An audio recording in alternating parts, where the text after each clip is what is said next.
நீர் ஆதாயம் அரசியல் பண்ணுறவனுங்களுக்கு ஆசி வகை சித்தர்கள் எச்சரிக்கை. முக்கியமாக இந்த கர்நாடகா, இந்த ஆந்திரா, இந்த கேரளா இவனுங்களுக்கெல்லாம் எச்சரிக்கை விடுக்கிறோம். இது சும்மா ஆரம்பம்தான் கண்ணா. இந்த 2024 நீங்கள் பார்க்க தான் போகிறீங்க. உங்கள் ஆட்டத்தை ஆடி முடிச்சிட்டு தான் அடுத்து இந்த கம்யூனிட்டி பயிர்களுக்கு தமிழ்நாட்டை வந்து கை வைக்கிறாங்க.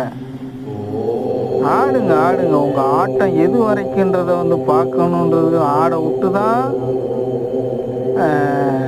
சித்தர்கள் ஆசி வகை சித்தர்களுடைய ஆட்டம் வந்து வேறு மாதிரி இருக்கும். உங்கள் நடிப்பு எந்த அளவுக்கு, உங்களுடைய சுயநலம் எந்த அளவுக்கு, உங்களுடைய எண்ண ஓட்டங்கள் என்ன பிரதிபலிப்பு எந்த அளவுக்குன்றதை வந்து